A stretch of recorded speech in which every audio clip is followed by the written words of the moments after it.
Assalamualaikum warahmatullahi wabarakatuh. Halo teman-teman, perkenalkan nama saya Leni Septiana, angkatan 22 dari kelas E dengan MPM 2211060185. Di sini saya akan menjelaskan materi secara singkat tentang pengenalan dan penggunaan bahan kimia di laboratorium. Berikut videonya. Jadi, teman-teman, materi pertama yaitu tentang pengenalan dan pengolahan bahan kimia. Di sini tuh ada pun pengolahan bahan kimia yang perlu diperhatikan dan perlu dimengerti dalam penggunaannya, kan? Nah, contoh bahan kimia yang pertama yaitu bahan kimia yang mudah terbakar. Bahan kimia yang mudah terbakar itu dapat berwujud seperti gas, cairan yang mudah menguap atau bahan kimia yang mudah terbakar. Nah, contoh cairan yang mudah terbakar memiliki sifat yang mudah menguap atau volite. Uap cairan dapat terbakar, menimbulkan api dalam kondisi normal. Kecepatan penguapan bervariasi dan satu cairan ke cairan ion sebanding dengan naiknya suhu. Di sini ada beberapa yang harus diperhatikan dalam mengenal bahan kimia yang mudah terbakar agar keselamatan tetap terjaga, yaitu bahan kimia tidak boleh dipanaskan secara langsung atau disimpan pada permukaan panas. Yang kedua tuh simpan barang atau bahan di tempat yang ventilasinya itu baik dan jangan dipaparkan ke cahaya matahari gitu loh teman-teman. Nah, yang selanjutnya bahan kimia yang dapat terbakar itu berupa pelarut organik seperti asam asetat, aseton, benzonat, dan lain-lain.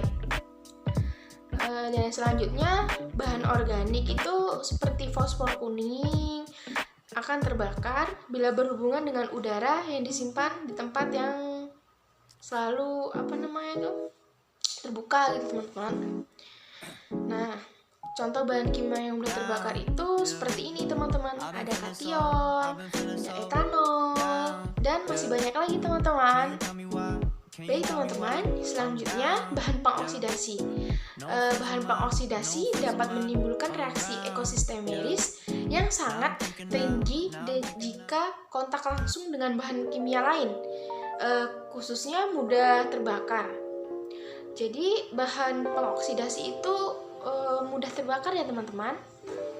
Nah, ada dua bahan pengoksidasi yaitu bahan organik dan bahan anorganik. Jadi yang pertama yang akan kita bahas itu bahan pengoksidasi anorganik, hanya menimbulkan bahaya atau kebakaran. Reaksi ini dapat terjadi jika bahan dicampurkan atau dikontaminasi dengan bahan lain. Yang selanjutnya, pengoksidasian bahan kimia organik sering menimbulkan kecelakaan dahsyat. Yang peroksidasiannya misalnya seperti bromat, asam nitrat, hidrogen peroksida.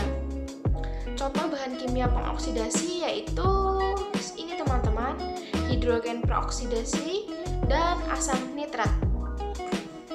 Baik teman-teman, yang selanjutnya yaitu bahan mudah meledak. Peroksidasian dalam keadaan murni sering menimbulkan ledakan-ledakan. Tetapi karena bahan ini umumnya tidak tersedia kecuali dicampurkan dengan insens netral persenti kecil, maka yang mudah terbakar. Hal yang dapat menyebabkan ledakan peroksidasian, bahan kimia peroksidasian yaitu karena adanya pelarut mudah terbakar, karena adanya udara, karena adanya debu, karena adanya gas-gas, dan karena adanya peroksidasian.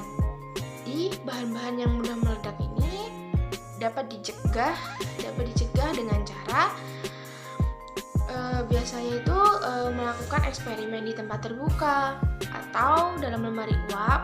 Nah, yang kedua, gunakan alat-alat secara standar. Contohnya bahan kimia yang mudah meledak di Trousia. Nah, yang selanjutnya yaitu bahan radioaktif. Bahan radioaktif itu dibagi menjadi tipe 2 redoksi teman-teman. Ada partikel A atau alfa, dapat disebut juga dengan alfa, yaitu atom-atom helium yang bermuatan positif. Nah, Yang selanjutnya, partikel B atau dapat bisa disebut juga dengan beta yang bermuatan negatif dengan berenergi yang tinggi, teman-teman. Nah, yang selanjutnya itu sinar Y atau gamma. Itu dengan sebutan dengan intel atau radioaktif. Contoh bahan kimia radioaktif itu seperti uranium dan turnonium. Baik teman-teman, sekarang kita akan membahas tentang bahan beracun atau toksin. Bahan beracun dikelompokkan menjadi 3 bagian, yaitu bahan beracun yang masuk melalui pencernaan atau mulut dan absorpsi melalui kulit dan pernafasan. Untuk menghindari masuknya bahan kimia ke dalam tubuh, ada beberapa cara dilakukan, yaitu untuk menghindari racun dari mulut, kita harus mencuci tangan dan keringkan sebelum meninggalkan laboratorium. Yang kedua, saat kita melakukan laboratorium, kita harus berhati-hati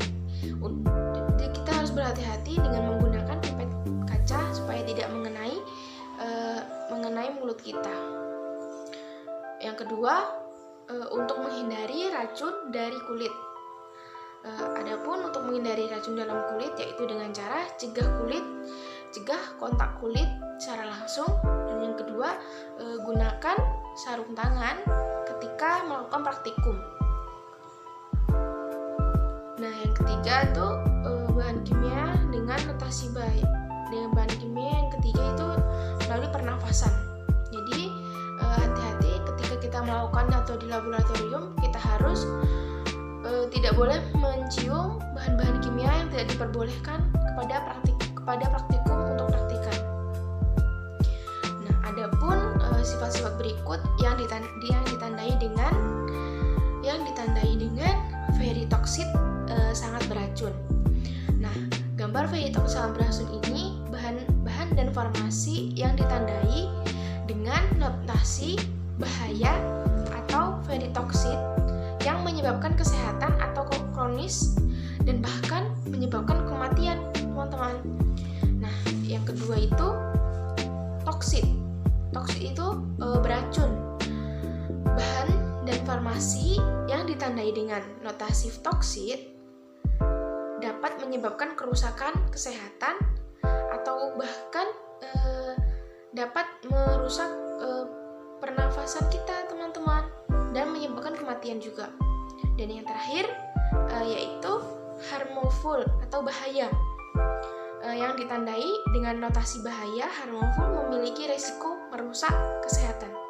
Jadi hal ini dapat dirumuskan pada Undang-Undang Keselamatan Kerja Nomor 1 Tahun 1970 tentang kebijakan pemerintah dalam Peraturan Perundang-undangan Keselamatan Kerja, bahwa pada Undang-Undang Nomor 1 Tahun 1970 tentang Keselamatan Kerja. Nah, teman-teman, demikian penyampaian materi dari saya. Jika salah kata, saya mohon maaf. Saya akhiri. Wassalamualaikum warahmatullahi wabarakatuh.